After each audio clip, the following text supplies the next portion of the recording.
अस्सलाम वालेकुम everyone. I hope कि आप सब लोग बिल्कुल ठीक होंगे। तो आज जो है हम स्टार्ट करने जा रहे हैं इंटर बायोलॉजी का चैप्टर नंबर 1, जिसका नाम होता है होम्योस्टेसिस।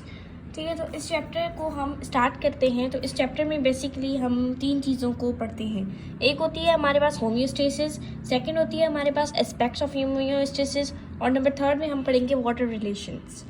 तो फर्स्ट ऑफ ऑल यहाँ पर हमारे पास जो मेन वर्ड यूज़ होता है वो होता है, यानी कि पूरा चैप्टर बेस करता है एक वर्ड पे जिसको हम बोलते हैं एनवायरनमेंट। एनवायरनमेंट बेसिकली क्या होता है? एनवायरनमेंट की डेफिनेशन है कि जो कंडीशंस होती हैं जिसमें ऑर्गेनिज्म लिव कर रहा है। फॉर एग्जांपल यहाँ पर हमारे पास जो बुक में दिया गया है अमेबा का, ठीक है, अमेबा क्या करता है? वो पॉन्ड वाटर में रहता है, ठीक है, यानी कि वो पॉन्ड वाटर में रहता है, यानी कि जो पानी रुका हुआ होता है, ठहरा हुआ होता है, वहाँ पर रहता है। तो वो क्या है? पानी क्या है? उसका एनवायरनमेंट है। अगर हम बात करते हैं टेरेस्ट्रियल एनिमल्स की या टेरेस्ट्रियल ऑर्गेनिजम्स की, तो लैंड पर वो रहते हैं। तो लैंड पर रहते हैं तो लैंड क्या है? उनका एनवायरनमेंट है। ठीक है, तो ये थी हमारे पास एनवायरनमेंट की डेफिनेशन। ठीक है, और अगर हम बात करते हैं, अब हम बात करते हैं होम्योस्टेसिस की। तो बेसिकली जो होम्योस्टेसिस की डेफिनेशन लिखी हुई है वो है maintenance of steady state of S homeostasis. ठीक है, हम किसी बॉडी मतलब मेंटेनेंस जो भी होती है उसको हम क्या बोलते हैं? होम्योस्टेसिस बोलते हैं। इसको हम इस तरह से समझ सकते हैं कि जो हमारे पास बॉडी होती है, ठीक है, बॉडी के अंदर क्या होता है? उसका एनवायरनमेंट होता है और उसके एनवायरनमेंट की कंडीशंस होती हैं।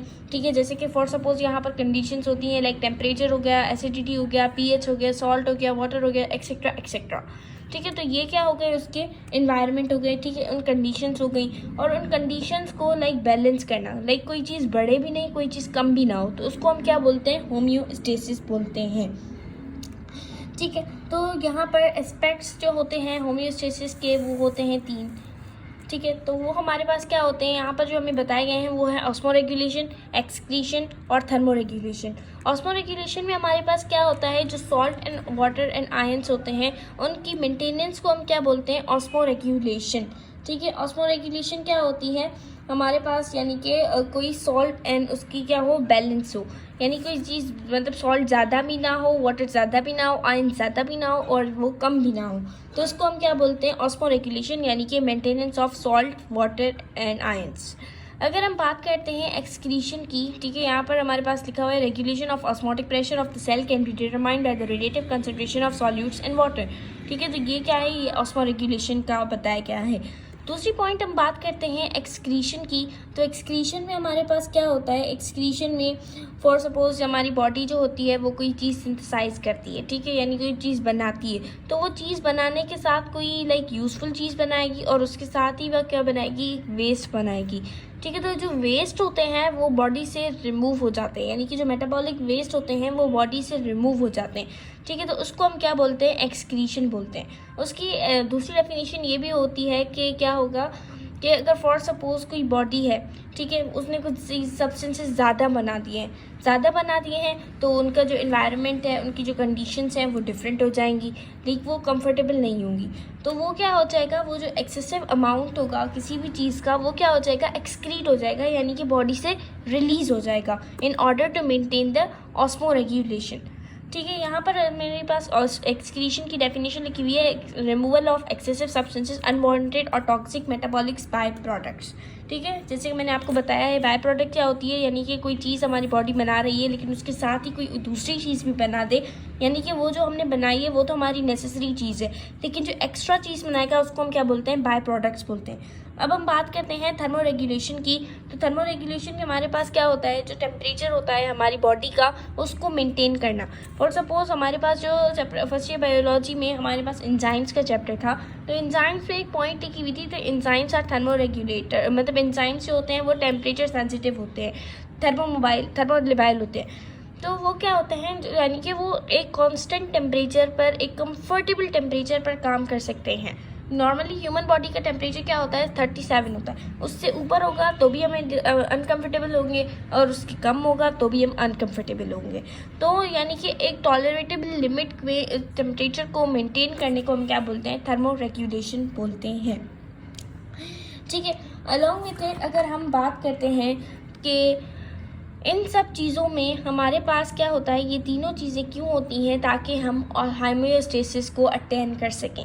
होम्योस्टेसिस का कॉन्सेप्ट अगर मैं एग्जांपल्स के साथ आपको समझाऊं तो वो इस तरीके से होता है कि फॉर एग्जांपल हम डेली लाइफ का एग्जांपल ले लेते हैं, ठीक है। फॉर सपोज अगर हमारे पास लाइक कपड़े हम वगैरह ले लेते हैं, ठीक है। कपड़े हमारे पास क्या है, यूज़फुल चीज़ है, लेकिन उसमें कुछ कार्ड्स वगैरह भी लगे हुए होते हैं, ठीक है। यानी कि कुछ पेपर वगैरह होते हैं, प्राइस टैग्स वगैरह यू कैन से होते हैं। तो उन प्राइस टैग्स को हम रिमूव करते हैं, क्योंकि हमारी जो नेसेसरी चीज़ क्या होती है, वो हमारे पास कपड़े होते हैं जो हमको ले लेते हैं। तो इस चीज़ को यानी कि उस मेंटेनेंस को हम क्या बोलते हैं, होम्योस्टेसिस बोलते हैं, ठीक है।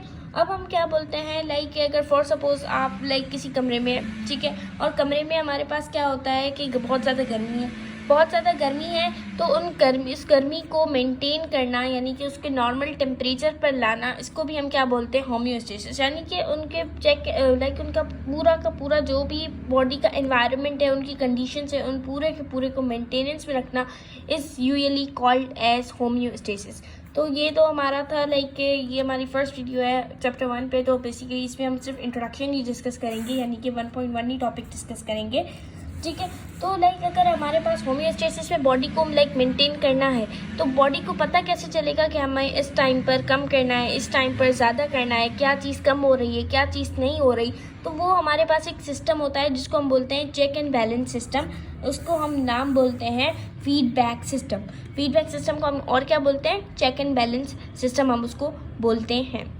तो यहाँ पर अगर हम बात करते हैं फीडबैक सिस्टम, हमारे पास बेसिकली ये होता है कि जब कंडीशंस जो होती हैं वो अनफेवरेबल होती हैं, अनकम्फर्टेबल होती हैं, तो उन सब को बैलेंस करना किसका काम होता है, फीडबैक सिस्टम का काम होता है, ठीक है। फीडबैक सिस्टम होता है हमारे पास। उसके साथ ही अगर हम बात करते हैं तो हमारे पास फीडबैक सिस्टम में 3 चीज़ें आ जाती हैं। एक होता है हमारे पास रिसेप्टर्स, दूसरा होता है हमारे पास कंट्रोल सेंटर, ठीक है, यानी कि उसमें ब्रेन और वो हो जाता है, स्पाइनल कॉर्ड आ जाती है। और अगर हम बात करते हैं थर्ड की, तो वो क्या है, इफेक्टर है। तो ये किस तरीके से काम करते हैं वो हम अब आपको बताते हैं, ठीक है।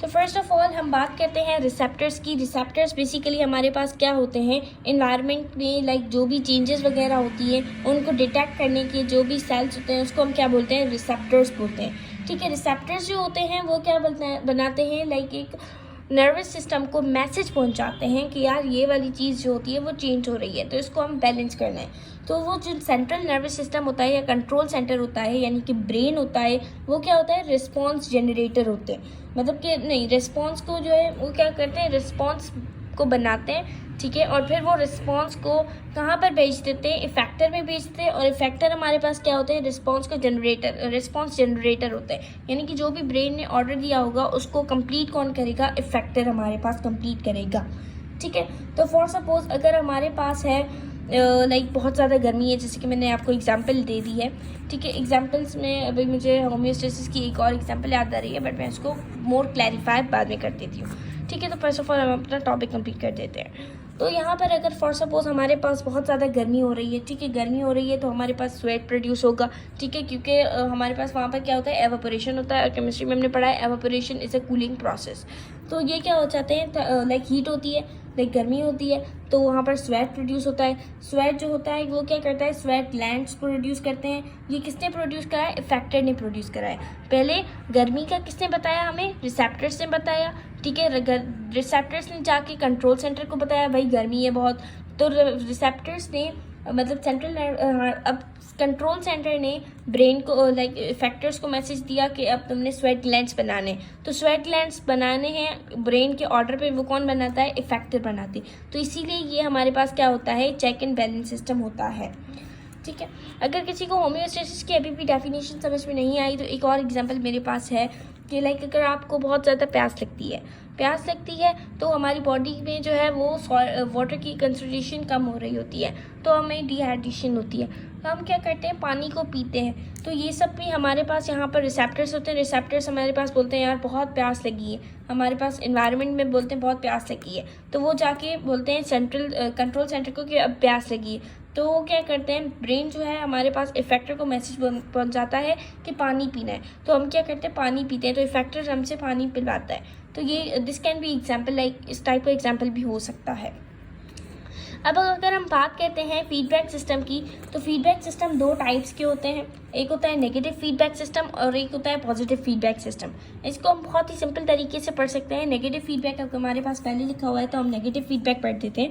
नेगेटिव फीडबैक कुछ इस तरह से होता है कि अगर फॉर सपोज कोई चीज़ है, ठीक है, जो बढ़ रही है, ठीक है, अब एक कोई हार्मोन है या कोई एंजाइम है, वो उस चीज़ को हम यूज़ करते हैं, उस हार्मोन इस एंजाइम को, तो वो चीज़ वो कम कर देता है। यानी कि वो चीज़ बढ़ रही थी, अब वो कम हो रही है, तो उसको हम क्या बोलते हैं? Negative feedback system. अगर हम बात करते हैं पॉजिटिव फीडबैक सिस्टम की, तो वो कुछ अपोजिट है। अगर फॉर सपोज कोई चीज़ बढ़ रही है, ठीक है, और हम कोई हार्मोन या कोई एंजाइम यूज़ करते हैं और वो उस चीज़ को और बढ़ाए, तो उसको हम क्या बोलते हैं? पॉजिटिव फीडबैक सिस्टम हम उसको बोलते हैं। अब हम for suppose negative feedback system का एग्जांपल ले लेते हैं। हम जब खाना खाते हैं, ठीक है, लाइक हम अगर एनिमल्स लाइक मीट वगैरह खाते हैं, तो उनमें हमारे पास क्या होता है? ग्लाइकोजन होता है।